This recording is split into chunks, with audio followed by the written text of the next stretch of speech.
So, Ryan, yes, we are in Facebook Live. Okay. So, hello, how are you doing, Ryan? Hi, everybody. I'm doing pretty good. Perfect. So, Yeah. Ryan, let's wait a couple minutes. Just our viewers will receive the notification and will join us. So, let's wait. Okay. So, was it a busy day today in the AC, Bishkek? Yes, it was pretty busy day. Or, Oh, our viewers joined us. okay. So, good evening, dear friends, our online visitors. Bishkek American Center is welcoming you in our virtual English writing class.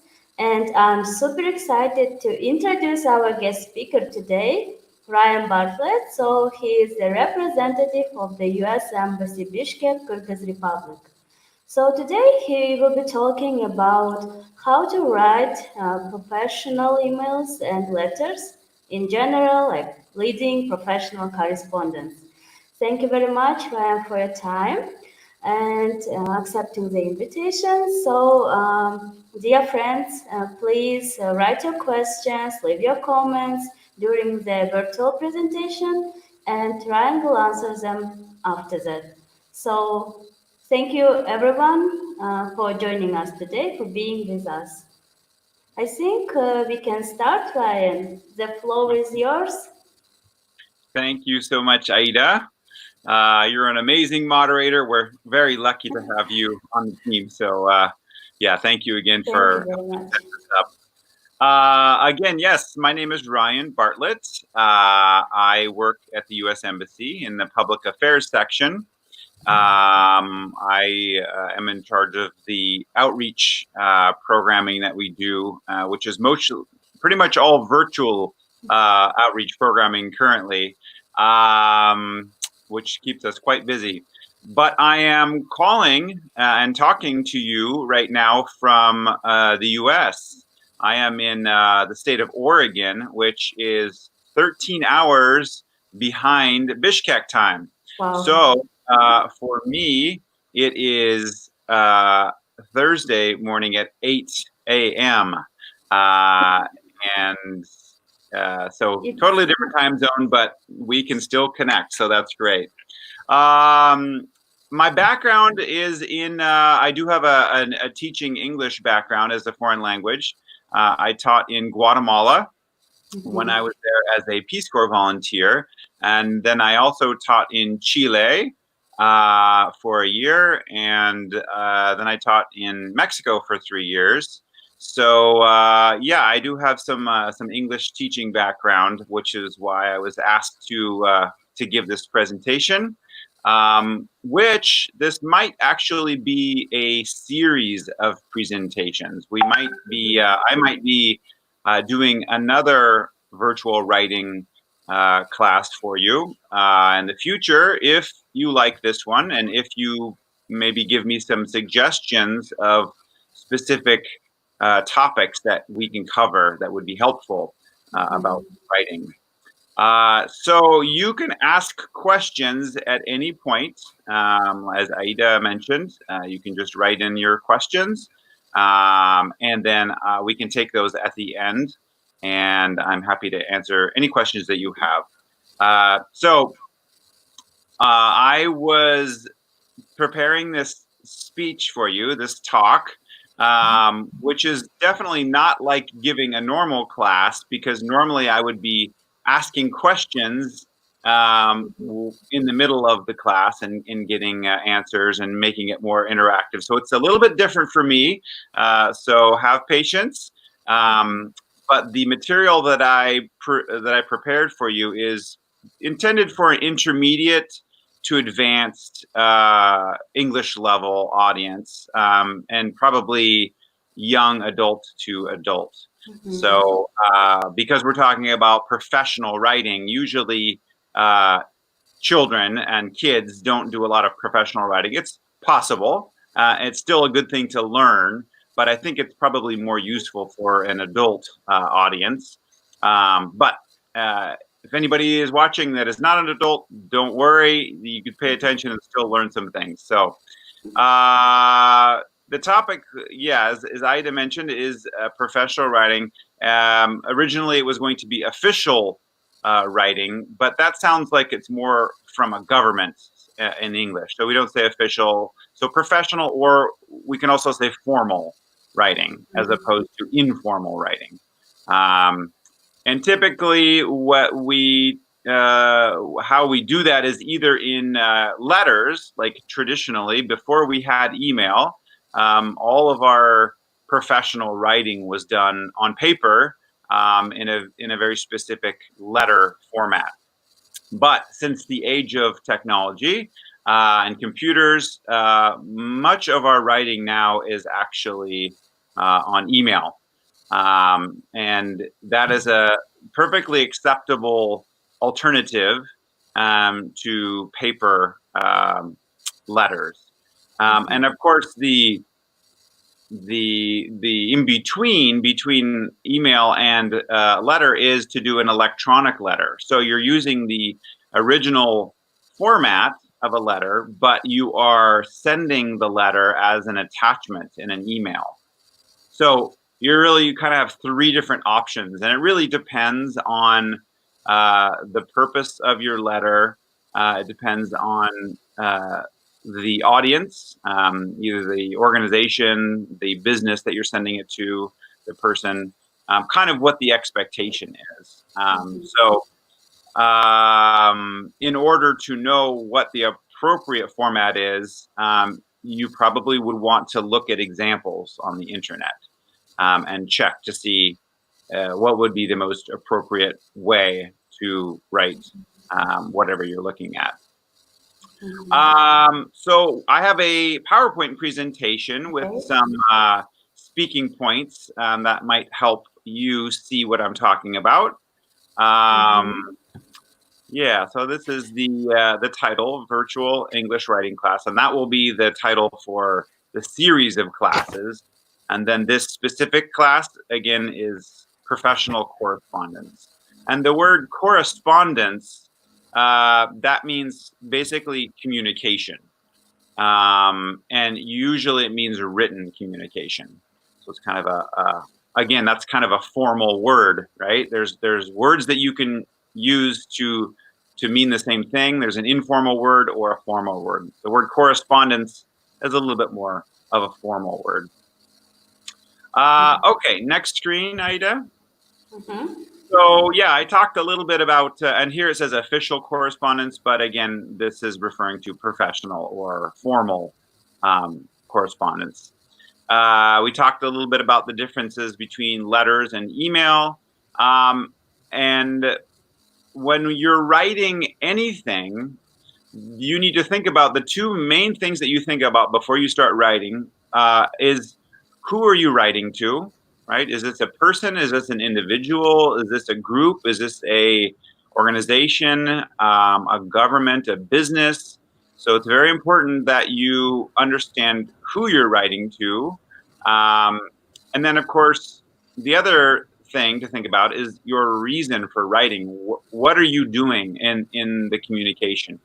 Because writing, correspondence, is a form of communication, right? And so at the most important part of that is that you're communicating something. What is your message? What are you trying to do, right? And so you can do any number of, you could have any number of reasons, but probably the most common reasons for writing is requesting something. It could be a service, it could be a product, it could be you're requesting a job, right? Employment.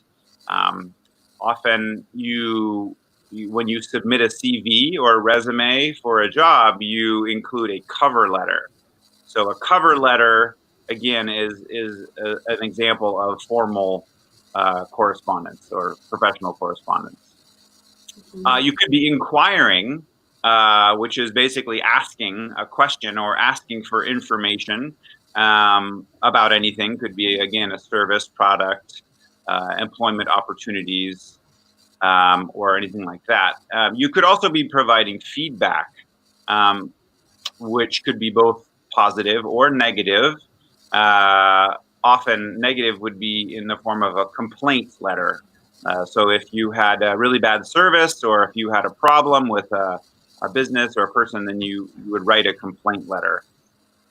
Or companies and individuals also like positive feedback too. So writing a note saying that you really liked something that you received or some service is nice. And then probably lastly, one of the main things is proposing ideas. So if you have an idea for a company or a business or an individual, you can propose an idea, something that maybe you would be involved in or something that would help their company. So those are kind of the main reasons that you would have for a formal professional correspondence. Okay, the next slide, please. Okay, here is a sample letter. It also could be an email, but it would be a little bit different if for an email. But these are the 7 main parts of a professional letter. So as you see, the first thing is the date. And this is, there are different formats for letters, but this is probably the most typical format that you have for a professional letter. So at the very top, it starts with the address of the person who's sending it. And then underneath that, the date, which is very important. And then the address of the person that you are writing to. So this is James Smith from XYZ Corporation. So those 2 things probably you wouldn't have if you were writing an email, but in a letter you need to include those right at the top. And then it follows with a salutation, Dear Jim in this case. And there's different ways to do a formal salutation. Some of the more common ones, dear is always appropriate. And usually, if it's for me and if I were writing the letter, I might say, Dear Mr. Smith, right? Or Dear Mr. James Smith. Here it says, Dear Jim. For me, that's honestly a little bit too formal. And maybe this person that's writing the letter, it looks like his name is Jack Jones. Maybe he already has a relationship with the person he's writing to, so he can say Jim, because Jim is like a short version of James. So I would say, Dear Mr. Smith, or if it was a lady, you would say, Dear Ms. Smith. But you could also say the full name as well. And instead of dear, you can also say esteemed. Would be another word. There's some formal ways that you could say this. And if you don't know exactly the person that you're writing to, you can say Dear Sir or Madam. That's another very common one. Or to whom it may concern. Those are some traditional salutations. And then, just like any other piece of writing that you do that's formal, and even for informal writing sometimes, you have an introduction, a body, and a either conclusion, or here we say closing. So it's the 3 different main parts of the whatever you're writing, the letter in this case. So the introduction is a very, very brief introduction to your idea, to your message that you're going to write about. And then the body is really explaining more details about that main message. And then, of course, the closing or the conclusion is what you're asking for, right? What is the main thing that you want this person to remember? So that's pretty much, I think, if you've studied any writing, and I'm sure even with Russian or maybe even Kyrgyz writing, you probably talk about introduction, body, and conclusion. So that should be familiar to you. And then with a letter or an email, you have a closing, a signature. So that is your name, of course. But before your name, you put some nice word. Sincerely, as it is in this example, is probably the most common. Sincerely is always an appropriate way to close a letter. You can also say respectfully, or best regards, kind regards. Yeah, there's different things that you can say, but to keep it simple, you can always just say sincerely. That's totally fine. So those are the main parts of a formal letter, or most of them apply to an email as well. Okay, Aida, next question. And Aida, if there are questions that are coming in about something specific I'm talking about, you can always interrupt me with a question. I'm happy to answer a question. So. Okay, sure. Okay, so next slide says organizing your thoughts. So this is very important. So in the last slide, we talked about the parts of a letter. We talked about the introduction, the body, and the closing. That's organizing your thoughts. But before you get to actual writing, there are some steps that you need to take. So the first one is brainstorming. Now, we could probably do a whole talk just on brainstorming. If that's a new concept to you, that could be something we could do. But brainstorming basically means thinking of all different ideas about a topic, right? So if you want to think about a new product with, let's say, if you have an idea about shoes, right? And you have a new shoelace. So you maybe would write shoelace idea as your main idea, and then you'd write everything that you can think of that relates to that topic. So maybe color, size, shape, design, style, what different shoes, what different activities, the market, the price, the manufacturing, anything that you could think of, any ideas, you just write them down. And there's different ways to do this. Either in a list, you could draw pictures, however works best for you. But the main idea of brainstorming is that you're just collecting as many ideas as that you can, that later you're going to organize into your correspondence or whatever you're writing. So brainstorming is a very important way. There are no bad ideas. So you write down everything that you think of. And then later, maybe you don't use everything that you've written down. But in the brainstorming, it's just like a flood of ideas, hopefully. And you just write down all the different things that you can think of. And then once you have all your ideas down, then outlining. Outlining is another very, very important skill to know how to do. And it is very, very important in academic writing as well as professional writing.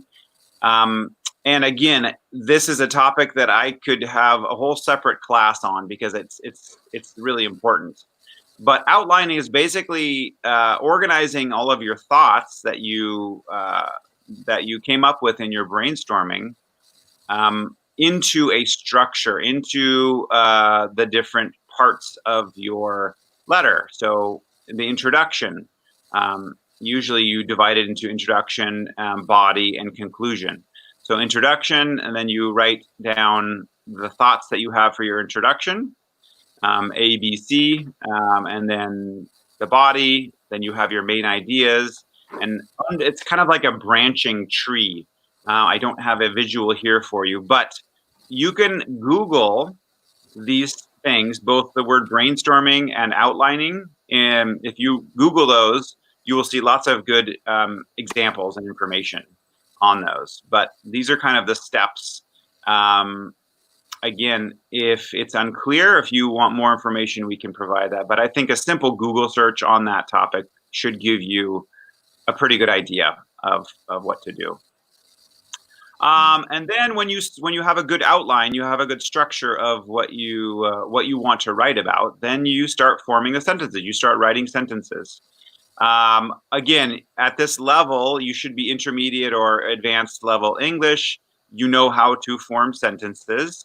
Of course, all sentences, they start with a capital letter and they end with a period, right? All sentences need to have a noun and a verb at the minimum. That's the most basic sentence. But yeah, so as far as types of sentences, we have a topic sentence. That is the first sentence in a paragraph. Is called the topic sentence. And that sentence has the main idea for that paragraph, right? So that's the most important sentence in a paragraph. And then the other sentences that follow the first sentence in a paragraph are supporting sentences, and those help explain your idea, your topic sentence of that paragraph. And so once you have sentences, then you need to start think about how to combine those into paragraphs, right? So like I said, you start with the topic sentences, and then the other sentences you have should be supporting that or explaining, giving more detail about your idea in your topic sentence.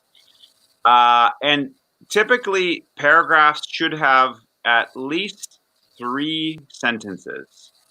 That's also something that's important, right? It's possible to have less, but the more formal style of a paragraph is to have at least 3 sentences. And then, of course, you want to think about how your thoughts, how the paragraphs combine to form the actual letter or the email or whatever you're writing. So there has to be a nice flow of ideas, and that's where the outlining is really important. So before you actually write all of the sentences, you can see in your outline if the flow of information makes sense and if the connections between the paragraphs are logical connections. So it's interesting for me to talk about this and not show you lots of examples, but these are the main ideas of how you would organize your thoughts. Again, for all of these, you could do simple Google searches, probably see videos or really basic guidance on the internet on more details for these. But this is a quick overview of these ideas, so hopefully that gives you some ideas of how to organize your thoughts in professional writing. Okay, so formal versus informal writing. There are some very important things to think about when you are writing something formally. You want to avoid contractions. Contractions are like don't, shouldn't, won't, words like that, where you're combining 2 words into 1 word with an apostrophe. Those are called contractions. That's basically a way to speed up speaking. It also speeds up writing, right? You're combining 2 words into 1 word, so it makes it shorter. But for formal writing, you don't want to use contractions. So instead of I can't go to the meeting, you would say I cannot go to the meeting, right? So break up the contractions into their original words. And then also you'll want to avoid slang. Slang is very, very informal words. And I guess I can ask you, Ida, what are some popular slang words that you know in English? Hey, maybe. Hey? Yeah, you probably wouldn't want to say hey in a formal correspondence. Most of you know, have a pretty good idea of what slang is, but it's very, very informal words that you would not want to use in a letter.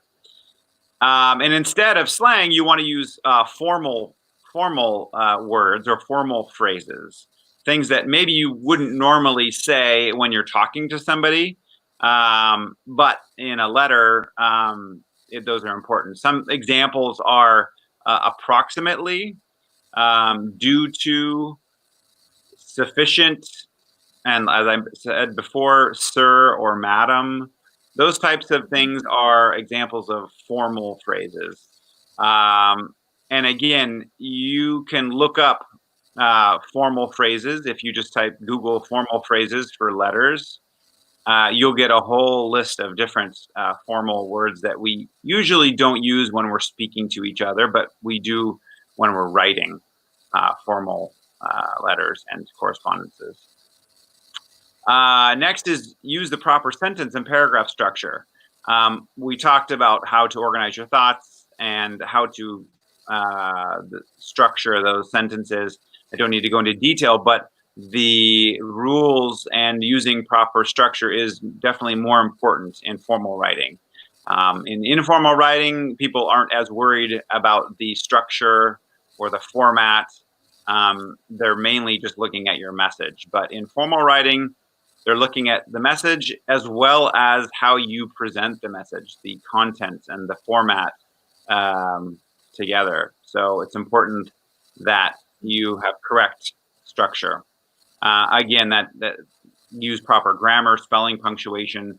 Yeah, so maybe it sounds like you should be writing perfectly. Perfection probably isn't the goal for you right now, but just to try to pay more attention to the rules and to the format than you normally would in informal writing. And the last step here, of course, is proofread. Proofread means when you're finished with your letter, you want to reread it again. And not only yourself, but have somebody else read your letter. That's really important, right? So have somebody, ideally a native English speaker, that would be the preferred way. But if you don't have a native English speaker, then have somebody else that does read English read over your letter to see if it makes sense and to see if they have any suggestions on how to make it better.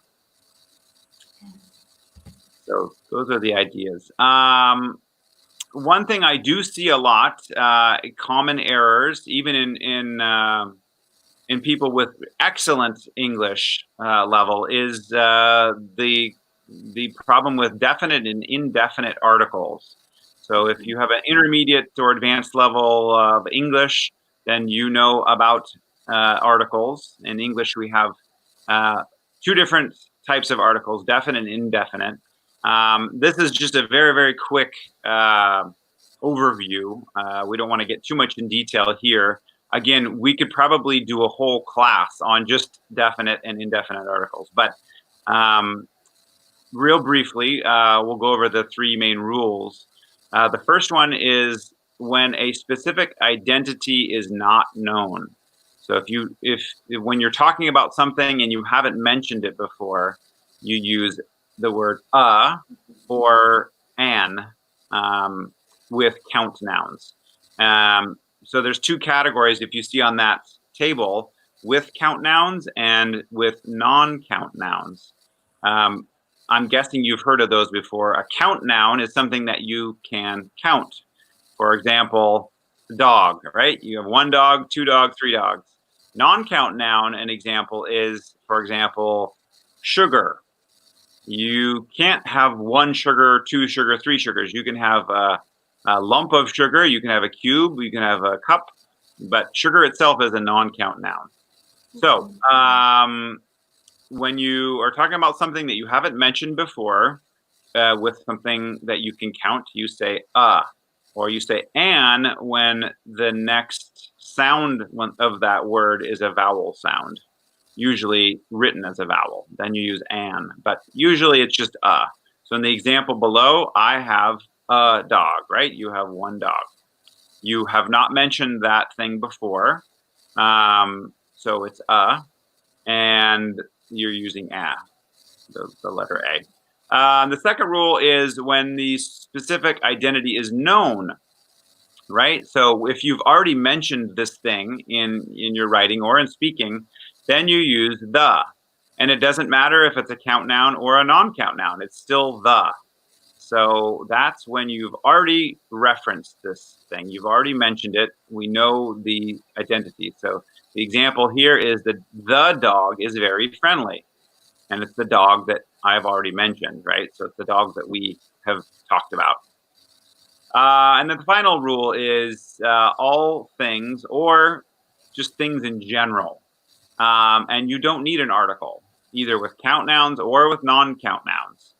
So dogs, in the example here, number 3, dogs make great pets. And this is dogs in general, right? We're not talking about my dog. We're not talking about your dog. We're not talking about dogs in Kyrgyzstan. We're just talking about all dogs in general, right? So we don't need the, we don't need just like that. So those are the most common. There are more rules, but they're very, very particular and specific. But these are the most common rules. And if you just jot down those notes, that will really help your usage of articles in English. Okay, so this is my last slide, my conclusion slide. If this was a letter, this would be closing. But yeah, professional writing is very, very important. I'm sure you've probably done some professional writing in Russian already. So I think probably a lot of the principles are the same. I'd be really curious in your comments to hear what the main differences are in formal writing between English and Russian or Kyrgyz. But it's a very important skill to learn. You're going to use it a lot in academic institutions, as well as dealing with any kind of a company or government or organization. It's typically how you communicate. Like I mentioned before, there are many, many different examples that you can find on the internet. So, for example, if you want to write a complaint letter, then just type in Google example of a complaint letter. And you'll see many, many, many different examples that you can use for reference to practice. Or like if you have a CV, or if you have a request for information, you can type all of those different styles of letters and you will see lots of examples. So you always have something to check before you write. And then practice makes perfect. Okay? I have that in quotations because the goal isn't necessarily perfection, right? The goal is just to have it as good as you can. And the way to do that is practice. So practice writing is the same as practice speaking, right? The more you practice, the better you will get. So yeah, we could obviously talk about this a lot longer, but I think for our first session that maybe would be enough. And I'm happy to take any questions that you have, as well as suggestions for topics for future virtual writing classes. I think that the series will continue to be about writing, but maybe not always formal or professional writing, but it could be any different types of writing that you would find interesting or useful. So Ida, are there any questions? So great. Thank you very much, Ryan, for your very useful and informative presentation. So I'm gonna check the questions. So one comment I want to read. So I think a typical one I see students using in academic writing is gonna and cause. This should be avoided. Also, they should avoid using the informal usage of get, like use, obtain, received instead. Yes, yeah, and there's another point here. Yeah, phrasal verbs. Everyone knows about phrasal verbs, which often get is one of the very common words that you combine with another word to have a meaning, right? But if there is a way to break up the phrasal verbs and use different verbs, like a standalone verb, that's also more formal. So that's a good point. Yeah, you want to be careful about phrasal verbs. Definitely gonna and have to no, you would want to write those out. Like have to is have to, and that's okay. That's formal. Gonna, of course, you never would want to write gonna in a formal letter. It's always going to, right? Gonna is it's a reduction, right? You're when you say something very fast, it turns into something shorter, and that's okay when you're speaking, right? But if you're writing anything other than informal, yes, write those out. It takes a little bit more time to be formal. You have to write things out in a little different way. So, yes, good point. So thank you very much, Ryan. So the next question. As a former English language fellow in Kyrgyzstan here, I noticed that cultural conventions vary a lot in writing emails. Some things that are appropriate in one culture is not in another. So what culturally inappropriate things do you encounter in your inbox? That's very interesting. So, yeah, if I'm assuming that is referring to correspondences from Kyrgyz people. Yeah, I think often what I see is a misuse of, and by inappropriate, that also that kind of implies impolite. But I think for the most part, Kyrgyz people are very polite, and I don't find myself being offended by any correspondence. So I think people are very respectful and very polite in their writing that I've seen so far.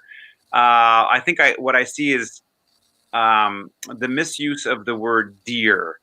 I think that the most common and the correct way to use dear in formal writing is like I would say dear Aida or dear maybe your full name with or Miss and your last name, for example.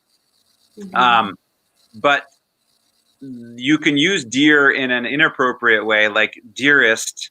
Like if I write dearest, if I say dearest Aida, for example, it's a very, very small change, but that kind of makes it a much more personal way to address somebody. And you wouldn't say dearest to a professional, somebody that you have a professional relationship with. That's kind of a funny thing. And when I see it, I understand that they're not meaning to be extra personal. But yeah, so I think salutations are often something that you want to pay attention to. And again, looking at examples on the internet, you can see probably a long list of professional salutations. If you just type that in, professional salutations in English would be good for you to understand well. So, because that's the first thing that you read in an email, right? So if you read that first, then you're like, oh, okay. It kind of distracts you from the meaning of the rest of the information. So, but good question. Thank you very much for sharing this, Ryan. So the next, it's more about suggestion. Hello, thank you. Can we have topic concerning idioms, the most used in English, for the next virtual meeting? Wow, yeah, idioms are really, really interesting in English. Idioms are interesting in any language. Of course, in Russian and in Kyrgyz, you have idioms as well. Yeah, that's definitely an advanced topic, but it's an important topic. It's something that I didn't mention in my talk today, but you generally also want to avoid idioms.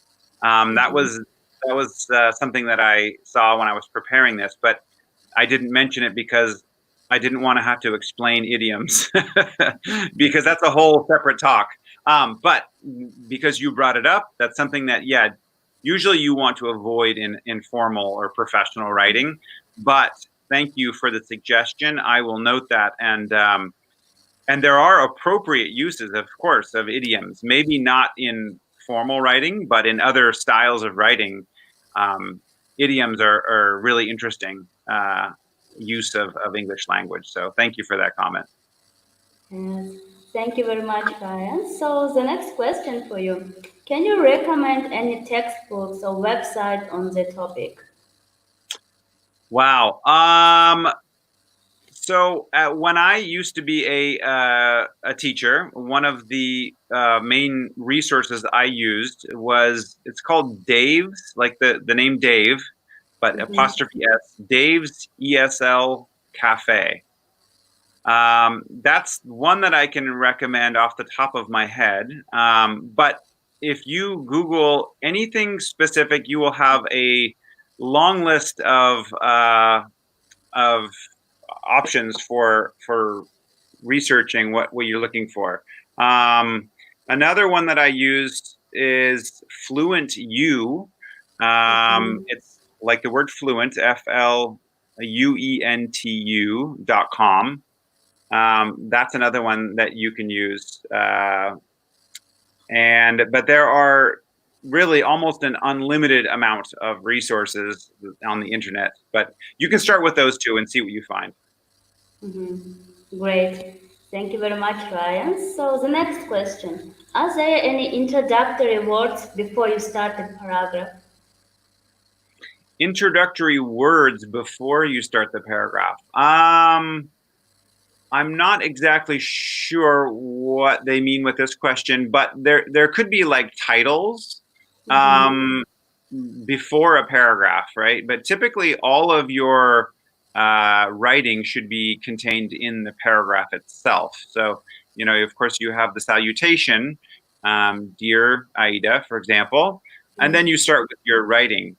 It's possible you could have um, a title before a section. If it's going to be a longer letter, maybe 2, 3, or more pages, you could divide it into sections. And for each section, you could have a title on the top of that section. So that's definitely possible, but really only appropriate for longer correspondences. Mhm. Yes, great. Thank you very much, Ryan. So, what would be other topics within this virtual English writing class?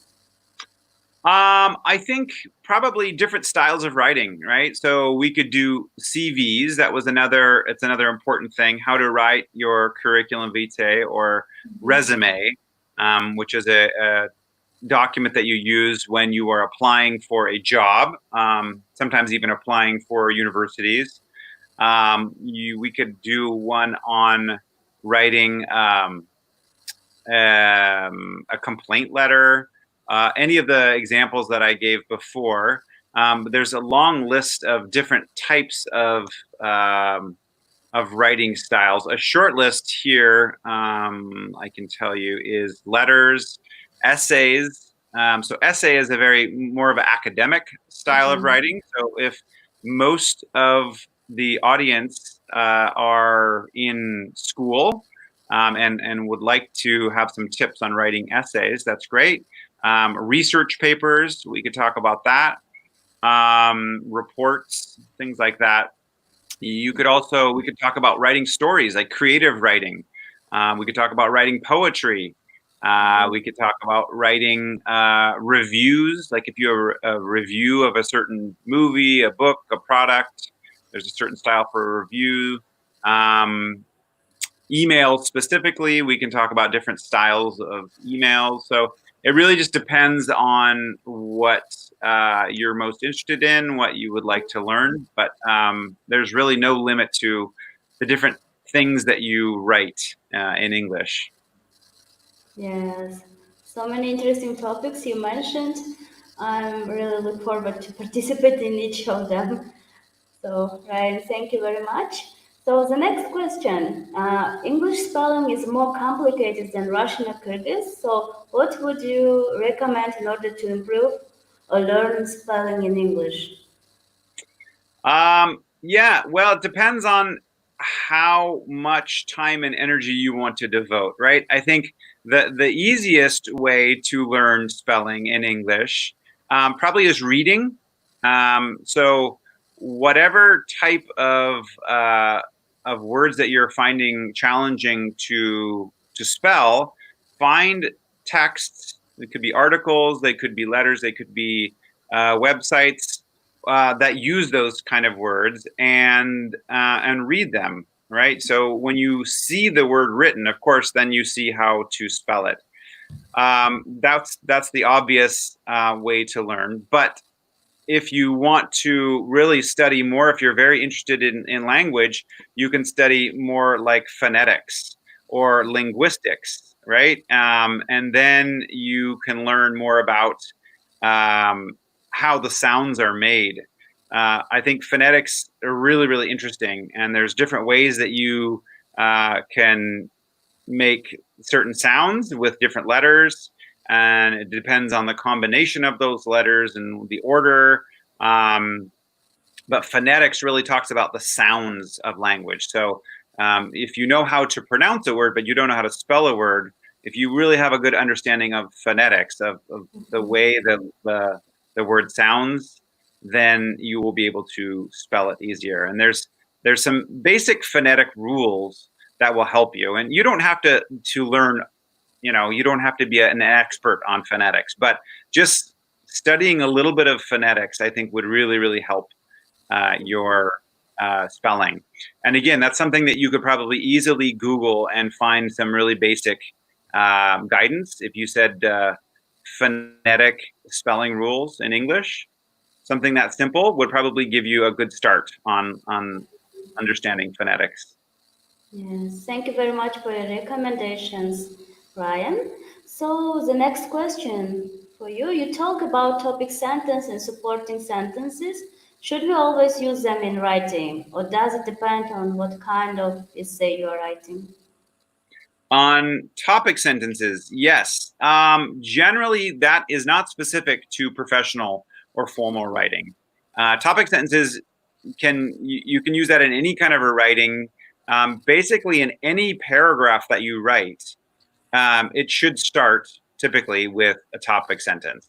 Now, if you're doing creative writing or different styles, not academic writing, maybe the topic sentence you could move that around, or maybe it doesn't have to have one. But really, most paragraphs, most writing should start with a topic sentence. So I would say, I don't like to use the word always, but usually, most always, you should have a topic sentence in every paragraph. Mhm. Good Thank you very question. much, Ryan. So I want to read the next comment. Motivation letters are very important for those who apply to programs and institutions. I think it looks like the suggestions for the next virtual English writing class. Motivation letters. Okay, interesting. Yeah, we can definitely talk about motivation letters. Motivation, it would almost be a motivation letter might be from an employer to an employee, for example. So that would be a use of a motivation letter. Mhm. Or from even a teacher to a student.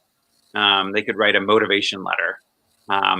But it's typically from somebody in a higher position that Mhm. would try to be motivating the job or the productivity of somebody else. But yeah, they could definitely do that as well. Mhm. Great. Ryan, any recommendation to write the subject line in the emails or letters? Yeah, that's interesting. Yeah, that is something specific to emails, right? When you're doing a Mhm. letter, you don't have a subject line, but in an email, um, yes, there are certain things that you want to think about. For a formal subject, generally you want to capitalize every word, so it's more like a title. Um, so yeah, you want to keep it short. You don't want it. It should not be a sentence, right? It shouldn't have a period at the end. You don't need a noun and a verb.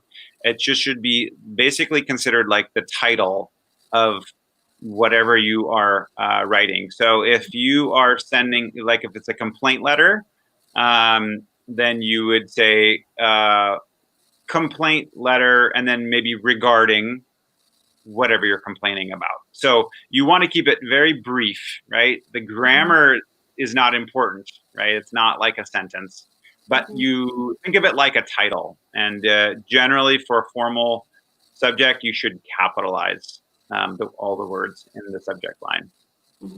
Super.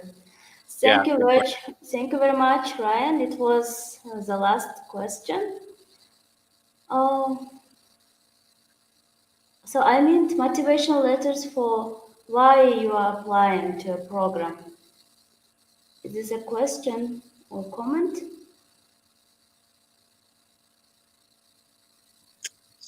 The use for motivation. Sorry. Oh, I think I understand what they're saying. They want to know motivation letter as for if you're applying to university. Yeah, so an application letter. I think there's a specific name for that.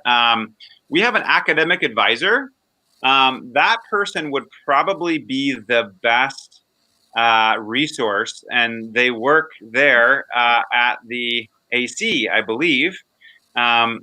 And her name escapes me. Is it Jill Dees? Who is your academic? Yeah. So Jill Dees probably would be the best resource for academic, for writing letters of, you can say, motivation when you're applying to university. So those specific types of letters, you have a really, really good resource at the AC in Bishkek. You can schedule, I believe, a consultation, a meeting with her, either in person or virtually, and she can give you some really good tips for applying to universities, which usually involves some writing. Almost any application to a university involves quite a bit of writing. And there's specific styles and specific things that you need to think about. So she would be the best resource for you here in Bishkek. Ida, do you want to mention how people can get a hold of Jill Dees? Maybe schedule an appointment, or no, how you they mean can... Education USA advisor? Her Yeah. name is Bermet. Bermet, sorry, not Jill Dees. Bermet. Yeah. Oh, I was yes, sorry for misspelling. I mean, yes, our Education USA advisor name is Bermet. So yes, she has now online consultations, so everyone can write to directly to her WhatsApp number. Okay. Excellent. So yes, thank you very much. It was our last question for you, Ryan. And it was really wonderful and great session, and we were happy to have you. Thank you very much. And thank you very much, dear friends, for your questions and comments. I think it's time to finish our session. It's almost 1 hour we spent. So, yes, it was really interesting and informative. So, see you, everyone, tomorrow. Have a great evening. And for those who are in the United States, Ryan, have a great day. Thank you. It was my pleasure. Stay safe, everybody. Stay healthy. Bye, everyone. Bye-bye.